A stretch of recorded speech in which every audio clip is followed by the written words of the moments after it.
எல்லாருக்கும் வணக்கம். இந்த வீடியோவில் நம்ம என்ன பார்க்க போகிறோன்னா, ஸ்டார் கம்யூனிகேஷனில் ஏஇபிஎஸ் ஆதார் மூலிமா பணம் எடுத்து கொடுக்குறோம். Debit card credit card use பண்ணி ஸ்வைப்பிங் மிஷினில் பணம் எடுத்து கொடுக்குறோம். ஆன்போர்டிங் பண்ணுறது எப்படி அப்படிங்கிறத இந்த இதில் பார்க்க போகிறோம், இந்த வீடியோவில் பார்க்க போகிறோம்.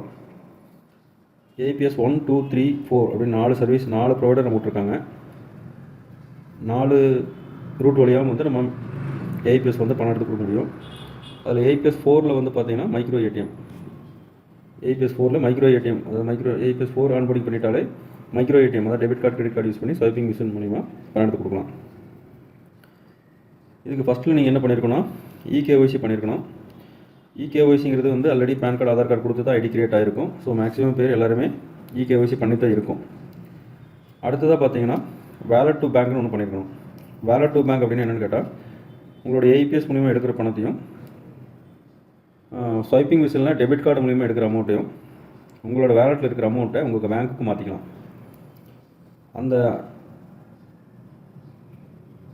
அதை வந்து அக்கௌண்ட்ஸில் வேலட் டு பேங்க்னு ஒரு ஆப்ஷன் இருக்குது. அதில் போயிட்டு உங்களோட அக்கௌண்ட் நம்பர், ஐஎஃப்எஸ்சி கோடு, பேங்க் பிரான்ச்சு இதெல்லாமே கொடுத்து, சிட்டி இதெல்லாமே கொடுத்து, உங்களோட பேங்க் பாஸ்புக்கோட ஃப்ரண்ட் பேஜெல்லாம் கொடுத்து ஒன்ஸ் வந்து அதையே ஆக்டிவேட் பண்ணி வைக்கணும், அதை அப்ரூவல் வாங்கி வைக்கணும். அதை பற்றி பார்த்தீங்கன்னா அக்கௌண்ட்ஸில் வேலட் டு பேங்க் கிளிக் பண்ணிங்கனாலே மேலே ஒரு ப்ளே பட்டன் இருக்கும். வேலட் டு பேங்க் பக்கத்தில் அந்த ப்ளே பட்டன் கிளிக் பண்ணிங்கனாலே அது எப்படி பண்ணுறது, வேலட் டு பேங்க் என்ன பண்ணுறது அப்படிங்கிற வீடியோ இருக்கும். அந்த வீடியோவில் போய் பார்த்துட்டு அந்த வேலட் டு பேங்க்கை வந்து பண்ணிங்கன்னா தான் அடுத்தது வந்து ஏஇபிஎஸ் ஆன் பண்ண முடியும். இப்போ இந்த ஆப்பில் இந்த ஐடியில் வேலட் டு பேங்க் ஆல்ரெடி பண்ணி வச்சுருக்காங்க. ஸோ இப்போ நான் டேரெக்டாக வந்து ஆன்போர்டிங் பண்ணுறது அப்படின்ட்டு போகிறேன். ஆன்போர்டிங் பண்ணும்போது மினி ஏடிஎம்ங்கிற கிளிக் பண்ணுங்கள். அதில் கீழே ஆன்போர்டிங்னு கேட்கும். அது கிளிக் பண்ணிங்கன்னா 4 இருக்கும், 1, 2, 3, 4 4 இருக்கும். அதில் ஏஇபிஎஸ் 1 ஆன்போர்டிங் இப்போ பண்ணி காமிக்கிறேன். ஆன்போர்டிங் கிளிக் பண்ணுங்கள். அதில் என்ற ரெஃபரல் கோடுன்னு கேட்கும். அது வந்து பார்த்தீங்கன்னா யார் உங்களுக்கு சொல்லிக் கொடுக்குறாங்களோ அவங்களோட ரெஃபரல் கோடு போடுறதுக்காக வச்சுருக்கோம். ஒரு சிசியில் சொல்லிக் கொடுத்தாலோ, டிஸ்ட்ரிபியூட்டர் சொல்லிக் கொடுத்தாலோ, யார் சொல்லிக் கொடுக்குறவங்களுக்கு வந்து ஒரு ரெஃபரல் கோடு கொடுக்கணும்னு சொல்லி கொடுத்துருக்கோம். இப்போ ஒரு ரெஃபரல் கோடு ஒன்று போட்டு சப்மிட் கொடுக்குறேன். கொடுத்ததுக்கப்புறம் பார்த்தீங்கன்னா இப்போ ஒரு பேஜ் ஒன்று ஓப்பன் ஆகும். அந்த பேஜில் அதுக்கு முன்னாடி பார்த்தீங்கன்னா இந்த ஆன்போர்டிங் பண்ணுறதுக்கு வந்து உங்களோட பேன் கார்டு, ஆதார் கார்டு, ஒரு மெயில் ஐடி, இந்த ஆதாரில் ரெஜிஸ்டர் பண்ண ஒரு மொபைல் நம்பர் அது இருந்ததுன்னா அது வேணும். அதனால் இதெல்லாம் இருக்கணும் கண்டிப்பாக. இப்போ நீங்கள் வந்து ஃபஸ்ட் எடுத்தோடனே மொபைல் நம்பர் என்டர் பண்ணுறீங்க. இப்போ நான் ஒரு ரீட்டெயிலருக்கு வந்து ஆன்போர்டிங் பண்ணுறதுக்காக ஒரு மொபைல் நம்பர் என்டர் பண்ணுறேன். அடுத்தது வந்து பேன் நம்பர் என்டர் பண்ணுறேன். பேன் நம்பர் வந்து இண்டிவிஜுவல் பேன் தான் அப்லோட் பண்ணணும். ஒருவேளை கம்பெனி பேர்லாம் பேன் கார்டு இருந்துச்சுன்னா அது அக்செப்ட் பண்ணாது.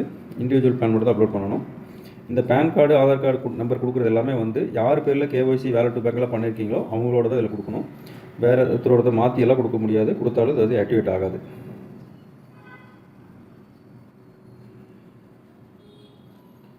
நான் பேன் நம்பர் என்டர் பண்ணிட்டேன். அடுத்ததாக ஆதார் நம்பர் என்டர் பண்ணுறேன்.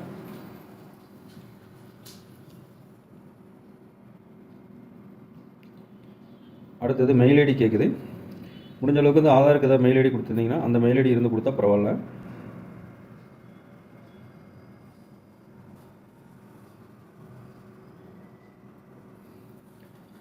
மெயில் ஐடி என்டர் பண்ணிட்டேன். இப்போ ப்ரொசீட் டு ரெஜிஸ்டர்னு கொடுக்குறேன்.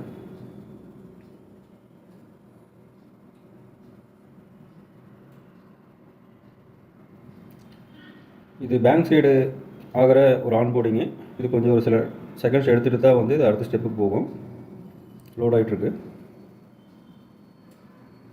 நீங்கள் ஒரு கஸ்டமர் வர்றாங்க, அவங்களோட பேங்க்லேருந்து பணம் வித்ட்ரால் பண்ணி கொடுக்குறங்காட்டி, இது ஒரு பேங்கிங் சர்வீஸ் பண்ணுறங்காட்டி உங்களோட பேன் கார்டு, ஆதார் கார்டெல்லாம் கம்பல்சரி கொடுத்து தான் ஆகணும். அதுக்காக தான் இந்த ப்ராசஸ். இந்த ஆன்போர்டிங்கிறது ஒன்று பண்ணால் தான் இந்த சர்வீஸை வந்து நீங்கள் ஒரு கஸ்டமருக்கு வந்து கொடுக்க முடியும்.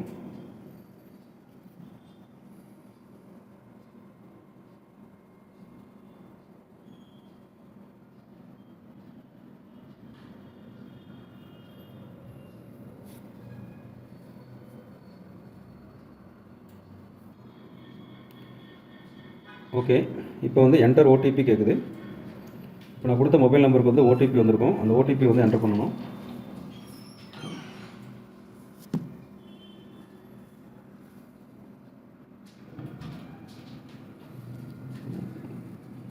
ஓடிபி என்டர் பண்ணியாச்சு.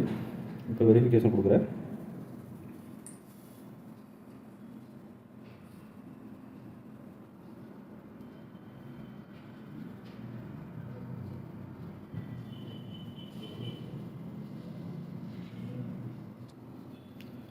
இப்போ பார்த்தீங்கன்னா verified successfully go back and try ஏஇபிஎஸ்ன்னு சொல்லி வந்துருச்சு. நம்ம இப்போ வந்து ஆன்போர்டிங்கோட ப்ராசஸில் சக்ஸஸ் ஆகிருச்சு. இப்போ ஓகே கொடுத்துட்டேன். இப்போ நம்ம பேக் வந்துட்டு திருப்பி ஆன்போர்டிங் கிளிக் பண்ணுறோம். இப்போ பார்த்தீங்கன்னா ஏஇபிஎஸ் 1ல் வந்து 2 ஃபேக்டர் ஆத்தென்டிகேஷன் ரெஜிஸ்ட்ரேஷன் பெண்டிங் அப்படின்னு இருக்கும். இது வந்து அடுத்த ஸ்டெப்பு. இப்போ இதுக்கு வந்து பார்த்தீங்கன்னா உங்கள்கிட்ட பயோமெட்ரிக் டிவைஸ் வந்து இருக்கணும். பயோமெட்ரிக் டிவைஸ் வந்து நான் வந்து கனெக்ட் பண்ணி வச்சுருக்கிறேன். இந்த பயோமெட்ரிக் டிவைஸ் கனெக்ட் பண்ணி வச்சதுக்கப்புறம் இந்த 2 ஃபேக்டர் ரெஜிஸ்ட்ரேஷன் பெண்டிங் இருக்கும், அதை கிளிக் பண்ணணும். இதில் ஆதார் நம்பர், ரெஜிஸ்டர் நம்பர் கொடுத்தாச்சு, மந்த்ரா ஸ்கேனர் செலக்ட் பண்ணியாச்சு, மந்த்ரா ஸ்கேனர் ரெடின்னு வருது. இப்போ ரெஜிஸ்டர் கொடுங்க. ஃபிங்கர் பிரிண்ட் வைக்க சொல்லுது, ஃபிங்கர் பிரிண்ட் வச்சாச்சு. இப்போ ஏஇபிஎஸ் ஆதார் ரெஜிஸ்ட்ரேஷன் சக்ஸஸ் ஆயிடுச்சு. திருப்பி ஓகே கொடுங்க. இப்போ டெய்லி பேமெண்ட், அது டெய்லி வந்து ₹1 சார்ஜஸ் போகும், ₹1 ஆகிக்கும். பே கொடுங்க. சக்ஸஸ் ஆயிடுச்சு. இப்போ டெய்லி வெரிஃபிகேஷன் பெண்டிங். இது வந்து பார்த்தீங்கன்னா டெய்லி காலையில் ₹1 போகும். அது போக வந்து டெய்லி வெரிஃபிகேஷன் யார் வந்து ஆன்போர்டிங் பண்ணியிருக்கீங்களோ அவங்க வந்து டெய்லி வந்து மார்னிங் ஒரு டைம் வந்து அவங்க ஃபிங்கர் பிரிண்ட் வைக்கணும். இப்போ இதை டெய்லி கிளிக் பண்ணிங்கன்னா செலக்ட் ஆதார் கொடுத்தீங்க அப்படின்னா 5783 அப்படிங்கிற ஆதார் முடிகிற நம்பரை தான் நான் ஆன்போர்டிங் பண்ணியிருக்கேன். இது வந்துருச்சு. அதை கிளிக் பண்ணிவிட்டு டிவைஸை வந்து செலக்ட் பண்ணணும். மந்த்ரா செலக்ட் பண்ணிவிட்டேன். வெரிஃபை கொடுக்குறேன். இப்போ ஃபிங்கர் பிரிண்ட் வைக்கிறேன்.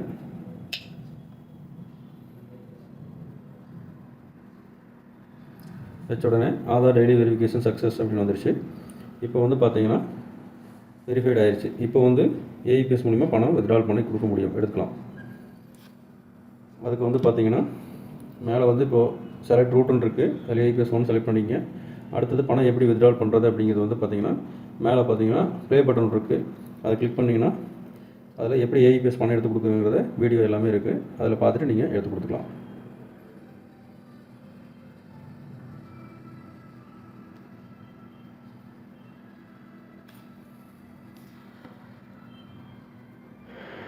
இதுதான் அந்த வீடியோ. எல்லோருக்கும் வணக்கம். இப்போ நாம் இந்த வீடியோவில் என்ன பார்க்க போகிறோம்னா, ஸ்டாரிசி ஆப்பில்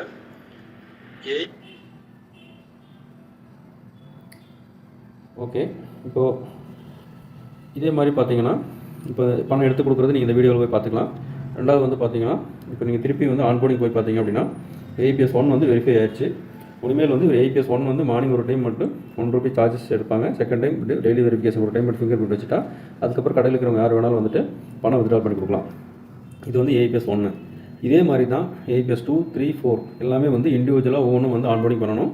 இதுக்கும் அதுக்கு என்ன ஒரு வித்தியாசம்னு கேட்டிங்கன்னா, இப்போ நீங்கள் வேலட் டு பேங்க் எல்லாமே பண்ணி வச்சிட்டிங்க, அதெல்லாம் ஓகே. இப்போது வேலட் டு பேங்க் வந்து இதுக்கும் தேவைப்படும், அதெல்லாம் ஆல்ரெடி பண்ணி வச்சங்காட்டி திருப்பி இருக்க பணம் தேவையில்லை.